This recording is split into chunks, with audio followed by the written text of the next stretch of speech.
கண்ணானு கண்ணே கண்ணானு கண்ணே என் மீது சாயவா, பொன்னான நெஞ்சை பொன்னான கையால் பூ போல நீ வாவா. பிரபல பாடகியும் பீகார் மாநில பாஜக எம்எல்ஏவுமான மைதிலி தாக்கூர் தமிழகத்தில் பாஜக வேட்பாளர்களை ஆதரித்து பிரச்சாரம் செய்யவிருப்பது பெரும் எதிர்பார்ப்பை ஏற்படுத்தியுள்ளது. பீகார் சட்டசபை தேர்தலில் 26 வயதான பாடகி மைதிலி தாக்கூர் எம்எல்ஏ ஆனது பரபரப்பாக பேசப்பட்டது. அஜித்தின் விஸ்வாசம் படத்தில் இடம்பெற்ற கண்ணான கண்ணை பாடலை மைதிலி பாடிய வீடியோ வெளியாகி தமிழகத்தில் ட்ரெண்ட் ஆனது. கண்ணானு கண்ணே கண்ணானு கண்ணே என் மீது சாயவா, பொன்னான நெஞ்சை பொன்னான கையால் பூ போல நீ வாவா.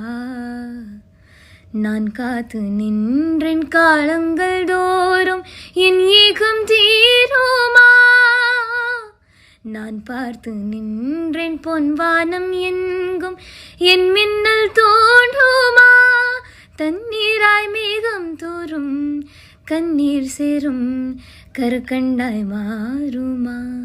கடந்த பிப்ரவரியில் கேரள மாநிலம் பாலக்காட்டில் நடந்த நிகழ்ச்சி ஒன்றில் பங்கேற்ற மைதிலி அழகான பழனிமலை ஆண்டவா என்ற தமிழ் கடவுள் முருகனின் பக்தி பாடலை மனமுருகி பாடினார்.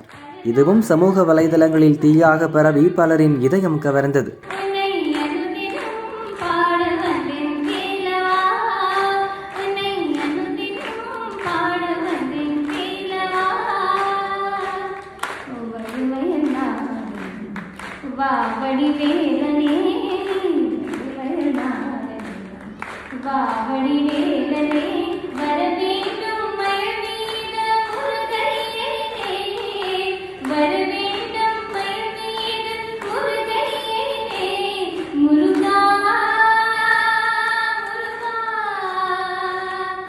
அதைத் தொடர்ந்து புதுச்சேரி ஆரோவில் பகுதியில் நடந்த ஆன்மீக விழாவில் இதே பாடலை பாடி கவனம் ஈர்த்தார். இந்த நிலையில்தான் கடந்த சில நாட்களாக கேரளத்தில் பாஜக வேட்பாளர்களை ஆதரித்து பாடகி மைதிலி தீவிரமாக பிரச்சாரம் செய்து வருகிறார். அதற்கு நல்ல வரவேற்பும் கிடைத்துள்ளது.